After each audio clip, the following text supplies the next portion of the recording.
नमस्कार। आंतों की कमजोरी, पाचन तंत्र की कमजोरी, आंतों के कमजोर होने की वजह से आपके भोजन का अपचन होना, खाना अगर नहीं पच रहा है तो निश्चित ही आपका पूरा का पूरा पाचन तंत्र धीरे धीरे करके खराब होना चालू होता है। अगर आपके साथ भी आपको ऐसा लग रहा है कि आपकी आंतें कमजोर होती जा रही हैं, खाना पीना शरीर में लग नहीं पा रहा है, लगातार आपका वजन कम होता जा रहा है और कम होते हुए वजन के साथ कमजोरियां लगातार बढ़ती चली जा रही हैं, तो निश्चित ही इस टॉपिक को आपको अंत तक जरूर देखना चाहिए, ताकि आज हम आंतों की कमजोरी के मूल कारण क्या होते हैं और उन कारणों को जड़ से कैसे खत्म कर सकते हैं ये पूरा समझ सकें। अगर आप चैनल पर नए हैं तो प्लीज इस चैनल को सब्सक्राइब जरूर कर लीजिए, ताकि भविष्य में जो भी वीडियोस बनाए जाएं उनके नोटिफिकेशन आप तक पहुंचते रहें। आंतों की कमजोरी का अहम कारण होता है आंतों में सूजन। तो आंतों में सूजन का मतलब क्या होगा? अगर आंतों में सूजन आई है, सूजन का मतलब होता है कि ये इन्फ्लेमेशन का साइन है, और इन्फ्लेमेशन मतलब आइटिस से डिनोट करते हैं। इन्फ्लेमेशन मतलब 5 चीजें, मतलब सूजन, लालामी, दर्द, गर्मी और कार्य क्षमता की कमी। तो कार्य क्षमता में कमी, इसको क्या बोला जाएगा? इसमें बोला जाएगा आंतों की कमजोरी, क्योंकि आंतों की कार्य क्षमता में कमी होगी तभी तो आंतों की कमजोरी हो रही है। तो कार्य क्षमता में कमी ये 5वां लक्षण है, और ये जो है ये पहला लक्षण है सूजन। तो आंतों में सूजन ही आंतों की कार्य क्षमता की कमी का अहम कारण मानी जाएगी। अब ये आंतों में सूजन कैसे आती है, ये इन्फ्लेमेशन जिसको आइटिस बोला जा रहा है वो कैसे होता है, और ये कैसे होता है कि ये आमाशय और आंतों को मिलाकर के जिसको बोला जाता है गैस्ट्रोएंटेराइटिस। गैस्ट्रो मतलब आमाशय, एंटेरॉन मतलब आंतें, तो गैस्ट्रोएंटेराइटिस मतलब आमाशय और आंतों में सूजन। ये आपके पाचन तंत्र के कमजोर होने के लिए सबसे बड़ा और सबसे अहम कारण माना जाएगा। अब इस समस्या का कारण क्या है, ये क्यों होती है? तो इसके कुछ विशेष कारण हैं। आप एक एक करके सारे कारणों को अच्छे तरीके से समझ लीजिए, ताकि आपको आपकी आंतों की कमजोरी का कारण समझ में आ जाए और उसको किस तरीके से आप ठीक कर सकते हैं। ये पॉइंट्स आप नोट करके लिख के रख लीजिए। अगर आप अच्छे तरीके से फॉलो करेंगे तो निश्चित ही आंतों की कमजोरी पूरे तरीके से दूर होना चालू हो जाएगी। पहला कारण होता है कोई भी वायरल या बैक्टीरियल इंफेक्शन।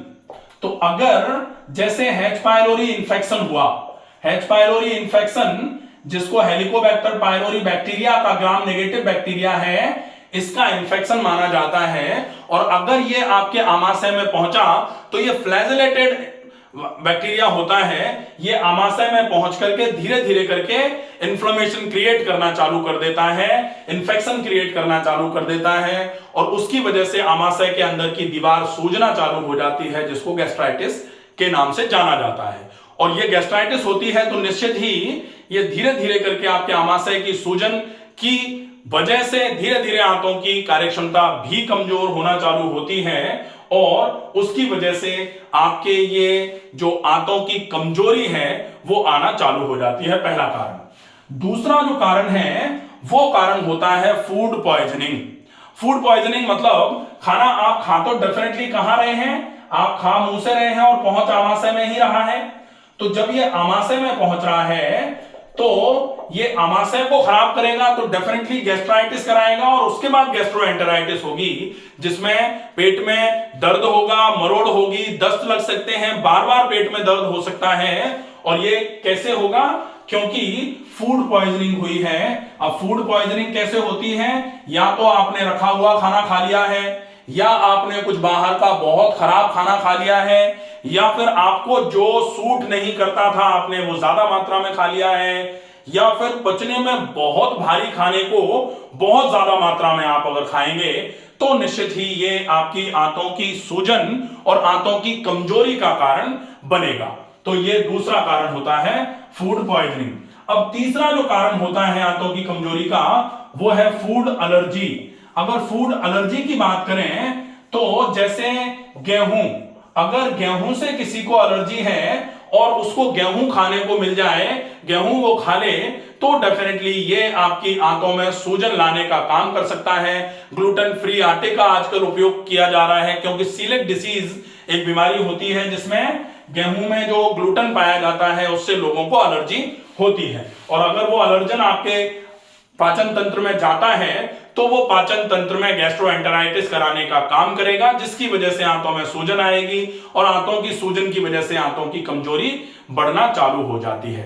तो आपको इस चीज का भी विशेष ध्यान रखना चाहिए। इसके बाद एक होता है इंडाइजेशन। जो कारण है आंतों की कमजोरी का वो कारण है इंडाइजेशन। इंडाइजेशन का मतलब अपच। अपच के कई सारे कारण होते हैं।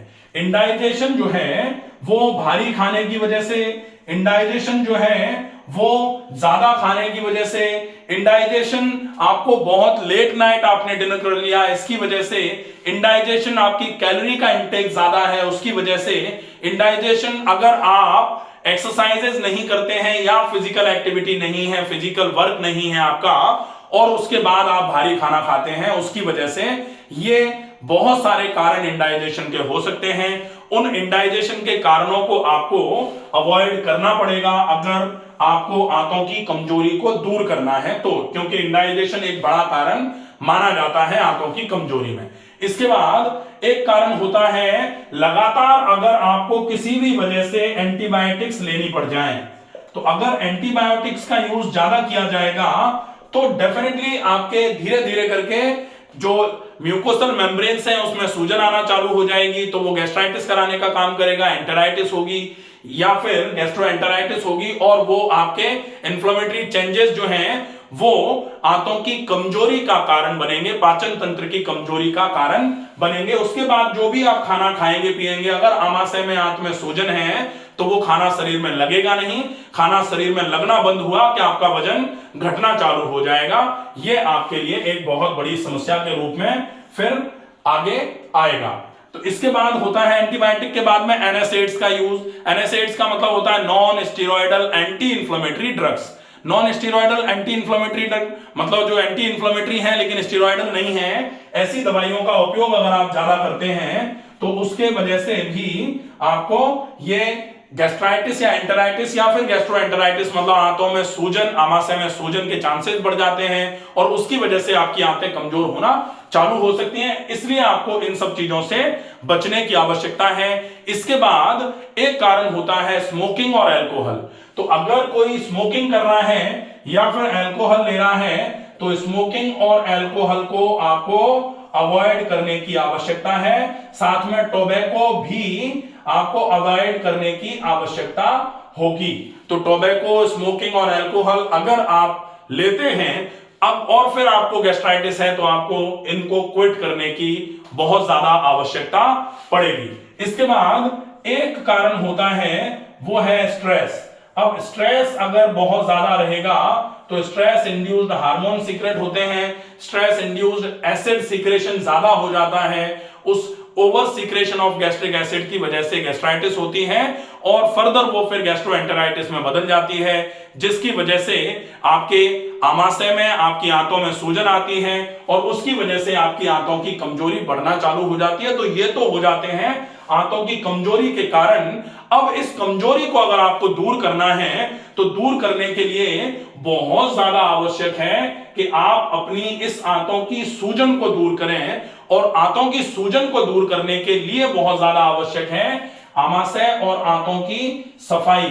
तो आप अगर सूजन को दूर करना चाह रहे हैं तो सफाई की आवश्यकता है और सफाई में आप अपने पूरे पाचन तंत्र की धुलाई सफाई अच्छे तरीके से अगर कर दोगे तो डेफिनेटली आपकी सूजन कम होगी और जैसे जैसे आपके आमाशय और आंतों में सूजन कम होगी वैसे वैसे आपकी आंतों की कमजोरी दूर हो जाएगी, पाचन तंत्र मजबूत होना चालू हो जाएगा।